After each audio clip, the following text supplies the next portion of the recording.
ಮಾಡಿ ಸುತ್ತಮುತ್ತ ಓಡಾಡಿ ನಿಯರ್ ಬೈ ಏನ್ ಡೆವಲಪ್ಮೆಂಟ್ ಇದೆ ನಮ್ಮನ್ನ ನಂಬಿ ಇನ್ವೆಸ್ಟ್ಮೆಂಟ್ ಮಾಡೋವಂಥ ನಮ್ಮ ಕ್ಲೈಂಟ್ಸ್ಗೆ ನಾಳೆ ದಿನ ಯಾವುದೇ ಕಾರಣಕ್ಕೂ ತೊಂದರೆ ಆಗಬಾರ್ದು.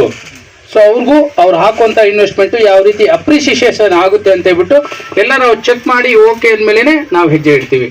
ಅದಾದಮೇಲೆ ತಮ್ಮವ್ರಿಗೂ ತಲುಪಿಸ್ತೀವಿ. ತಾವೆಲ್ಲರೂ ಇವಾಗ ಬಂದಿದ್ದೀರಾ, ನೋಡಿದ್ದೀರಾ. ಸೊ ನಿಜವಾಗ್ಲೂ ತುಂಬ ಚೆನ್ನಾಗಿರುವಂಥ ಒಂದು ಪ್ರಾಜೆಕ್ಟ್. ಊರು ಅಟ್ಯಾಚ್ಡ್ ಇದೆ. ನಮ್ಮ ಬೆಂಗಳೂರಿಂದ ಹೊಸಕೋಟೆಯಿಂದ ಮಾಲೂರಿಂದ ಮಾಸ್ತಿಗೆ ಹೋಗುವಂಥ ಒಂದೇ ರೋಡ್ ಇದು. ನಾವೆಲ್ಲೂ ಲೆಫ್ಟು ರೈಟು 4-5 ರೋಡು ಚೇಂಜ್ ಮಾಡ್ಬೇಕನ್ನೋ ಥರ ಇಲ್ಲ. ಒಂದೇ ರೋಡು, ಮಾಸ್ತಿ ರೋಡಲ್ಲಿ ಕುಡಿಯೂರು ಊರು ಪಕ್ಕದಲ್ಲೇ ಇರುವಂಥ ಒಂದು ಪ್ರಾಜೆಕ್ಟು. ಆಲ್ರೆಡಿ ಸುತ್ತಮುತ್ತ ಮನೆಗಳಿದೆ. ಲೇಔಟ್ ಒಳಗಡೆ ಕೂಡ ಮನೆಗಳು ಕನ್ಸ್ಟ್ರಕ್ಷನ್ ಆಗ್ತಾ ಇದೆ. ನಮ್ಮ ಹತ್ರ ಸೈಟ್ ತಗೊಳ್ಳುವಂಥ ಯಾರಾದರೂ ನಾನು ವಾಸನೇ ಮಾಡಬೇಕಪ್ಪ ಅನ್ನೋರಿದ್ರೂ ಸಮಸ್ಯೆ ಇಲ್ಲ, ಮನೆ ಕಟ್ಕೊಂಡು ವಾಸ ಮಾಡ್ಬೋದು. ಯಾಕಂದರೆ ಮಾಲೂರು ರೈಲ್ವೆ ಸ್ಟೇಷನ್ ಇಲ್ಲಿಂದ ಮ್ಯಾಕ್ಸ್